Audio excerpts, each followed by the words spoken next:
What's up, HyperFast Nation? On this episode of the show, I sat down with a top-selling real estate agent who then went on to create Listing Labs, a program that helps real estate agents start out, get to six figures, or helps take six-figure agents to seven figures of net profit. She just came out with a brand new book, More Money, Less Hustle. Welcome to the show, Jess Lenouvel.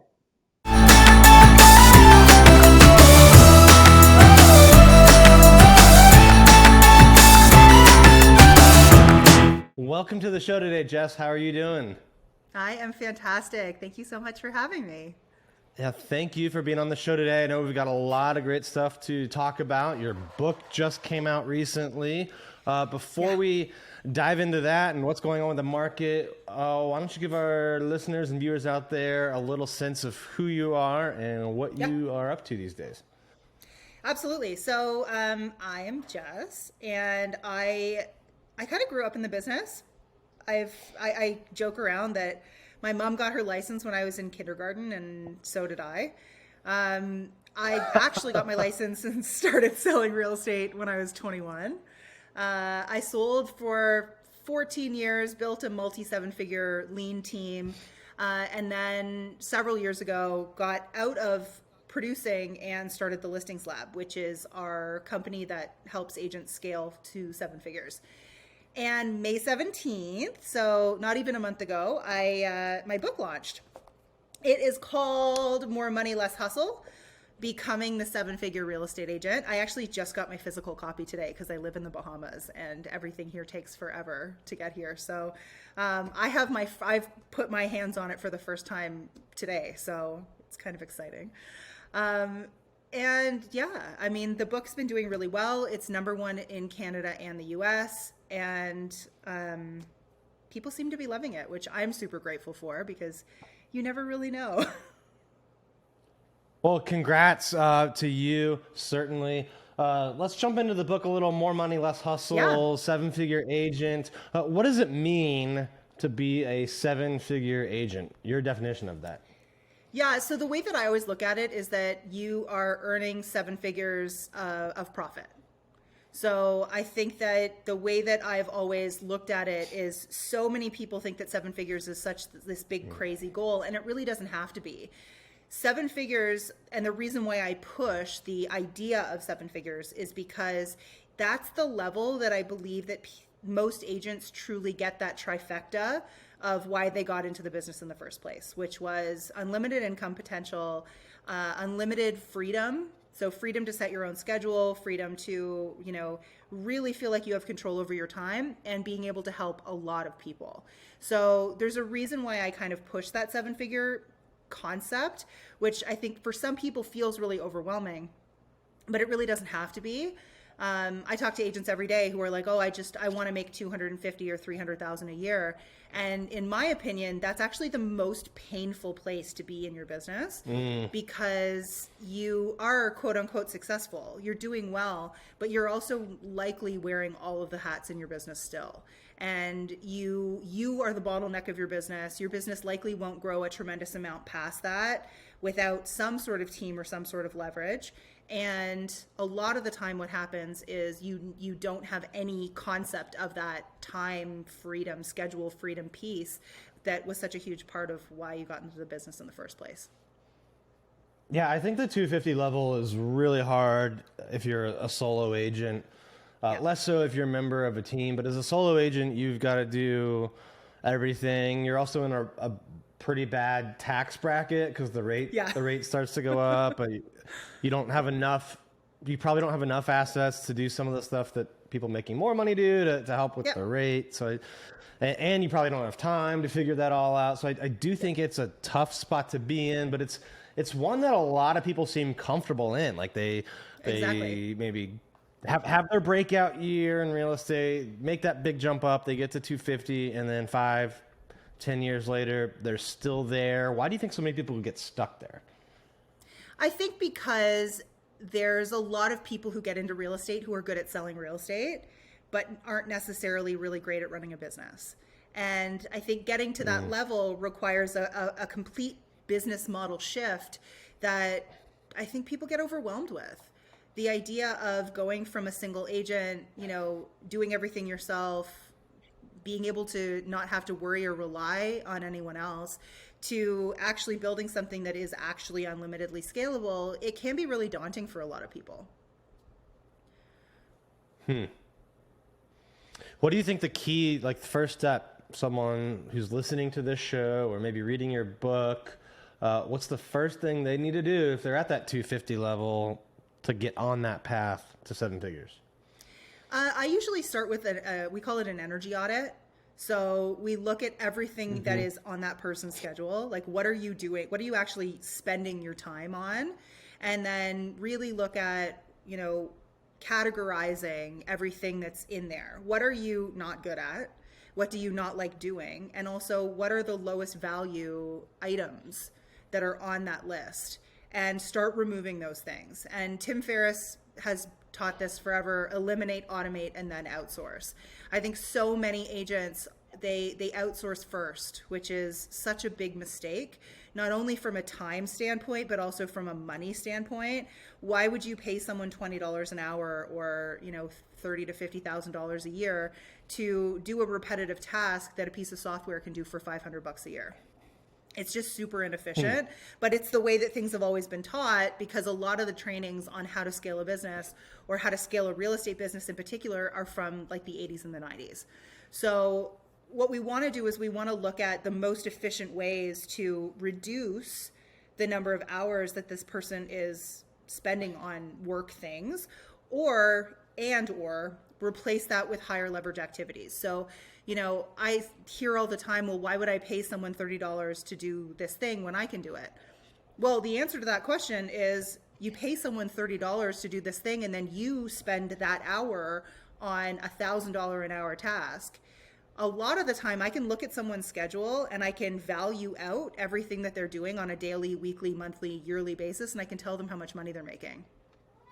So when we're actually able to remove all of the low value tasks, either replace them with higher value tasks or replace them with free time, and add in more leverage in terms of automation and more like, and I don't teach great big teams. I don't really like them. I don't think they're great for the consumer, but having a small, lean, highly productive team is probably one of the best gifts you can give yourself, because your life will be just so much easier, so much fuller, and it'll be a lot more fun. You'll enjoy the business. I don't know very many people who will say, I was put on this earth and my life's purpose is to sell real estate. Real estate is a vehicle for other things. And if you're spending, all of your time and all of your energy and, on just selling real estate and this one thing, you don't create that space or that time or that freedom to actually pursue what it is that is really going to light you up. Hey, hold that thought. Do you want to get 100 tips for free from my best-selling real estate book, The Hyperlocal, HyperFast Real Estate Agent? If you do, go to hyperfasttips.com and you can download 100 of my best tips today. Again, that's hyperfasttips.com. You can download 100 tips on how to grow your business, get more clients, deliver more value to more people. Go to hyperfasttips.com. What do you think is the key, or what do you think are the key things for most real estate agents at that level to eliminate and automate? Let's kind of dive into those two pillars. What are like the 10 most common things that either eliminate or automate, and how do they do it? Well, so it depends. It depends on the person. It depends on what their business looks like. There's a lot of redundancy in real estate businesses. So, like contract to close stuff. There's a lot of automation that could be put into that. Lead generation, nurturing, stranger to client, psychological journeys. A lot of that can be automated. Even just something as simple sometimes as the amount of time that agents spend in their email. It's absolutely shocking when you actually do like a full deep dive audit. You can even just with templates, just some SOPs and some templates that are saved. you can probably remove an hour to an hour and a half of a day of time in your email, because so often there's just so much inefficiency, but we're just so used to doing the same things the way that we've always done them that we don't realize how much time we're actually wasting and how much more efficient things can actually be. There's almost nothing in the business that can't be somewhat automated. So even when we're looking at dealing with a client or working with a client, it's the systematization of what you do for your clients. Are you working with an upsizing buyer? Then this is exactly step by step by step by step, exactly what the process is going to look like. It's repeatable, it's predictable. There's no flying by the seat of your pants. If someone else on your team gets hired and they take over that process, it's, again, repeatable and it's predictable. And then we break that process down and say, okay, which pieces of this need to be done by a human? And then which pieces of this whole process can be done with tech? And it reduces even the amount of time that your team, even later down the road, is spending on unnecessary manual tasks that don't need to be manual. Does that make sense? Yeah, I agree with you. I think this is an area that a lot of agents don't do, and you do this energy audit. You figure out what you can eliminate. You figure out what you can automate. What are the things that you're going to have to outsource? And then kind of piggybacking on that, when do you think the typical agent, when should they make that first hire? So it really depends on what your strengths and weaknesses are, right? Like some people are going to be a lot more, a lot stronger in like visionary type things. Totally depends on the person, right? So we have certain team leaders that should be visionaries. We have also certain team leaders that should be ops managers. They're completely different, like almost opposites. But it depends on that person's strengths. I think that there should never be this cookie cutter idea of this is how you scale a real estate team. There are people who are doing all kinds of different things for different reasons. Like we have in our 7-figure agent program, we have people who are like, hey, I'm coming in, I want to sell in 3 years. Help me get the highest valuation for my team or my like little mini company so that I can cash out the most in the next 3 years. Then we have other people who are like, I want a path out of production so that I can continue to run and manage this team, but I have, 75% of my time back to focus in on this other thing that I'm obsessed with. So the actual building of that end result is very different for both of those things. So it's really one of the key things is understanding what do you actually want so that you can reverse engineer back from that. I think there's too many agents out there that are sort of flying by the seat of their pants, and they're so ingrained inside their business that they're not spending any time actually working on the business, and they're kind of directionless. And every single decision that you make, every step that you take has to be in the direction of the vision that you're trying to achieve. Otherwise, everything becomes a shiny object because there's actually no direction. What path did you take on building out your team? Like, did you get to the path where you still own it, but you're kind of removed? I just ask because of your location and so I'm a really big believer in not competing with the people that I'm helping. So when I decided to stop selling or to kind of like completely get out of, I guess to completely pivot into like helping agents scale, I actually completely left the business. I've only been in the Bahamas for 5 months, and the Listings Lab is many years old. So I stopped selling completely probably at 2017. But I didn't keep my team on. My team still exists. There is someone else that has it and runs it. And but myself, I completely stopped being involved in it, both financially and like personally, because I just didn't think that it was right to be competing with the people that I was trying to help.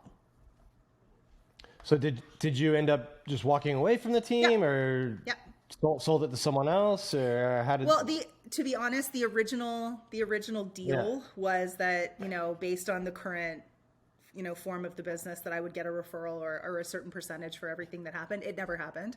And for me, it was just, it was easier too, because it's in a country I don't live in anymore. So because of Right. that, I actually can't continue to earn money in that country unless I want to go back to paying taxes there. So it ended up working out well for me. Was it managed in the perfect way? And would I have done things a little bit differently? Probably, yes. So you were able to start up listing labs, Yep. move away to an awesome place, by the way. What what was it like starting up listing labs, and how is that structured now, and how is that helping real estate agents? Yeah, so the way that the company is structured is that we have three main key programs, and then we do retreats and stuff like that as well. But our main three programs are the Accelerated Agent, that works with agents who are under six figures. And that really focuses in on marketing, messaging, but everything is organic. So the idea behind that program is not, let's throw a bunch of spaghetti at the wall with a whole bunch of money that you probably don't have yet. It really focuses in on, let's get you to a solid six figures using organic marketing. And then we have the Listings Lab. The Listings Lab is probably our most popular program. It's the one that we're the most known for, and it's the marketing foundations to seven figures. So how to get someone from stranger to client and become an inbound client or an inbound conversation. That actually creates real scalability in order, as like essentially the foundation to a seven-figure business. And then we have our seven-figure agent program, which is everything else. It's mindset, systems, team and hiring, everything else that you need in order to have that seven-figure business with freedom. It really is, it's a smaller program because it's a lot more hands-on. It's really about kind of customizing a plan of action and implementation of that plan to get you to whatever that end result is that you want. I think that way too many agents end up 5 years down the road with a business that they never wanted because they didn't actually figure out what it was that they wanted in the beginning. Hey, hold that thought for a minute. Do you want to take your real estate business to the next level? If you do, there's no reason to go it alone.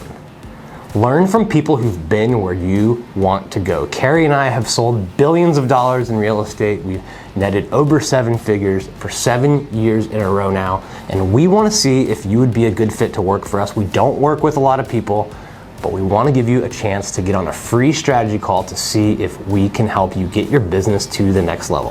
Go to hyperfastcoach.com and apply for your discovery session today. Again, that's hyperfastcoach.com.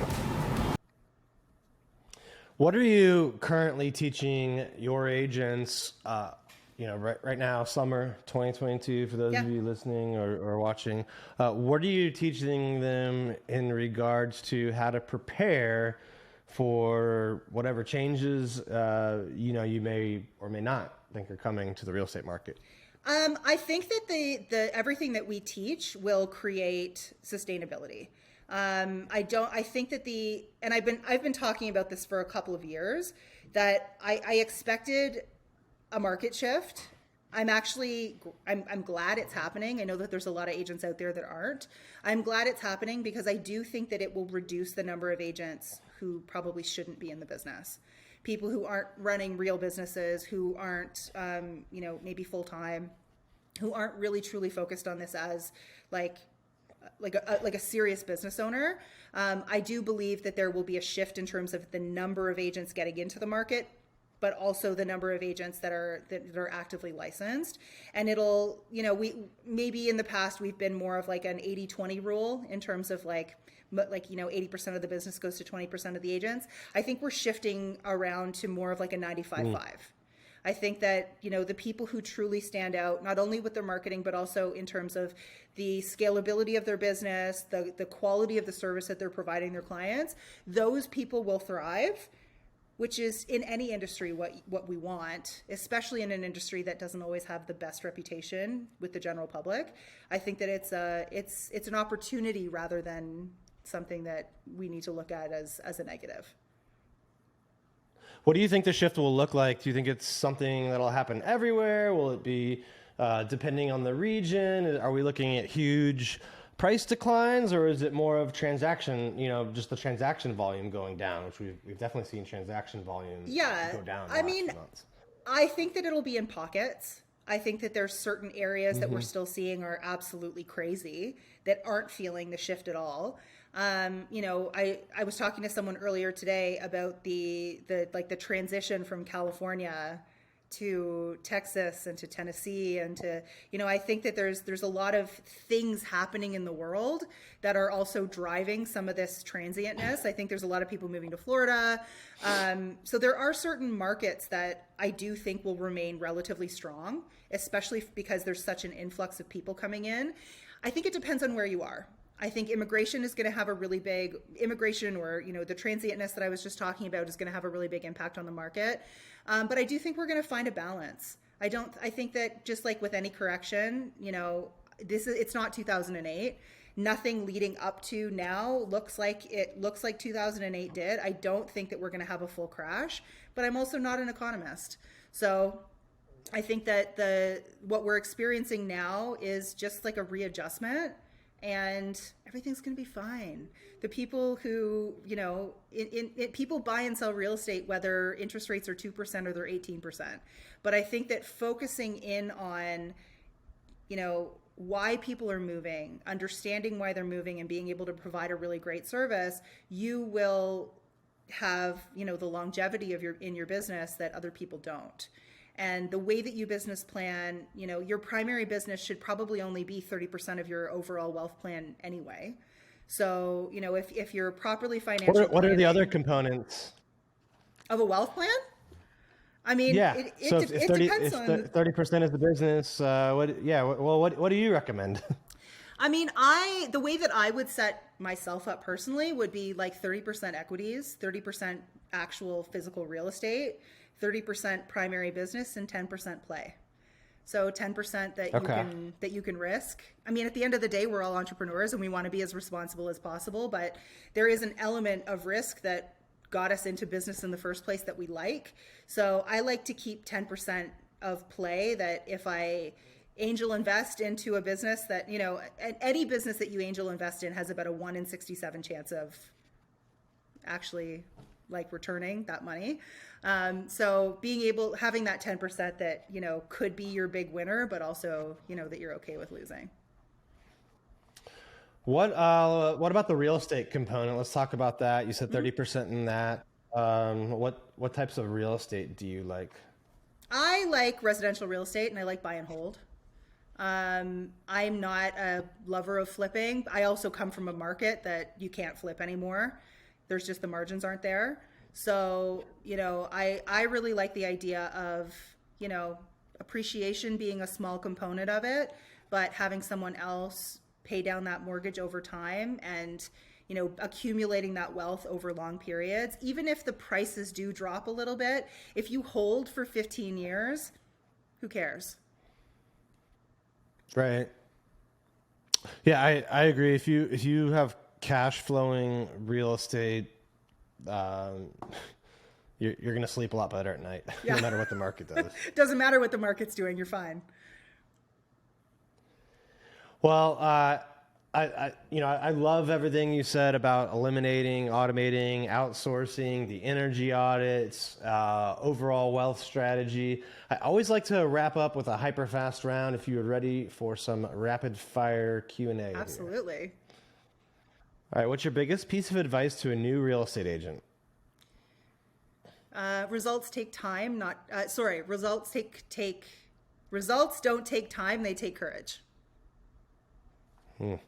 What's the biggest mistake you see successful real estate agents making? Micromanagement.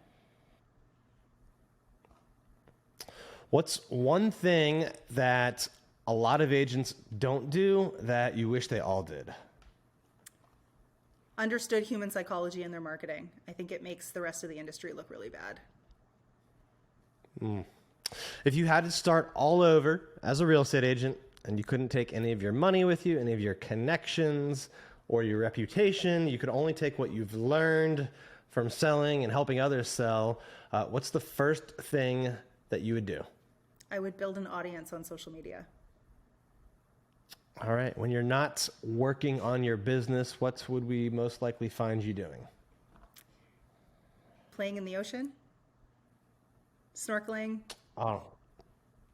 All right. Last one. Where do you see yourself 10 years from now? Probably living on a boat, traveling around. Home base probably still in the Bahamas, but spending a couple months a year, maybe in the Mediterranean on a boat. Business-wise, probably just doing what I'm doing now on a larger scale.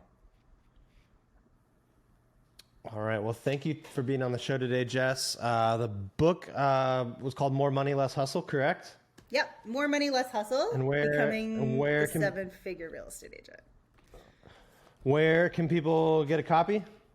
Amazon. So you can just type in More Money, Less Hustle or my name, Jess Lenouvel, and it'll come up both Amazon.com and Amazon.ca. All right. And if people want to connect with you on social or check out your programs, what are the best ways for them to do that? I think the number one thing would be Facebook group. So my Facebook group is called the Listings Lab Method for Real Estate Agents. There's about 26,000 agents in there. There's free trainings. There's like value every single day. So it's usually a really good place to start. All right. Well, thank you so much for being on the show today. To all of our listeners and viewers, make sure you check out the book, More Money, Less Hustle, and tell other people about this podcast. Leave us your feedback. We love it all. We'll see you next time. If you enjoyed this episode, be sure and go to hyperfastagent.com to learn about upcoming in-person and online events. And don't forget to share this show with someone that you think could benefit from hearing it, and make sure you subscribe on YouTube or anywhere that you can find podcasts.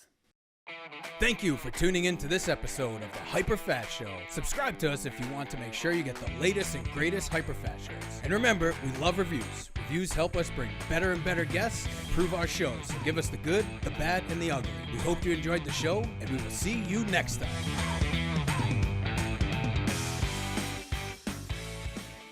Hey guys, thanks for sticking around to the end. I hope you enjoyed that video, and if you want to see more, click right here. And if you want 100 real estate tips from my best-selling book, click right here to download them instantly. And if you're new to this channel, click below to subscribe.